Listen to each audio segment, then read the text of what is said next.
பூதப்பாண்டி அருகே உள்ள மண்ணடி மலையடிவார குடியிருப்பு பகுதியில் செவ்வாய்க்கிழமை மாலை ஒரு ஆட்டை மலைப்பாம்பு ஒன்று சுற்றி வளைத்து கொண்டு விழுங்குவதாக அப்பகுதியினர் அழகியபாண்டிபுரம் வனத்துறையினருக்கு தகவல் கொடுத்தனர்.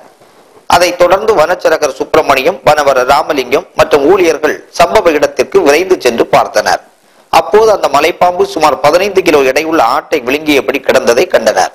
அந்த ஆட்டின் கொம்பு பாம்பின் வயிற்றில் சிக்கி உள்ளே செல்லாததால் பாம்பு திணறியபடி நகர முடியாமல் கிடந்தது. அந்த ராட்சத பாம்பு 26 அடி நீளமும் 45 கிலோ எடையுடனும் காணப்பட்டது. உடனே பொதுமக்கள் உதவியுடன் வனத்துறையினர் அந்த மலைப்பாம்பை தூக்கிய போது அது விழுங்கிய ஆட்டை கக்கிவிட்டது. இதன் பின்னர் அந்த மலைப்பாம்பை வனத்துறையினர் மீட்டு மாராமலையில் அடர்ந்த காட்டு பகுதியில் விட்டனர். இந்த பாம்பு 18 நாட்களுக்கு முன்பு இதே பகுதியில் 7 கிலோ எடையுள்ள ஒரு ஆட்டுக்குட்டியை விழுங்கியது. அப்பொழுது மக்கள் கூச்சலிட்ட போது அந்த பாம்பு அருகில் உள்ள பழையாற்றில் குதித்து தப்பிவிட்டது. தற்போது அந்த பாம்பு பெரிய ஆட்டை விழுங்க முயன்ற போது அது நகர முடியாமல் சிக்கி மாட்டிக்கொண்டது குறிப்பிடத்தக்கது. கொஞ்சம்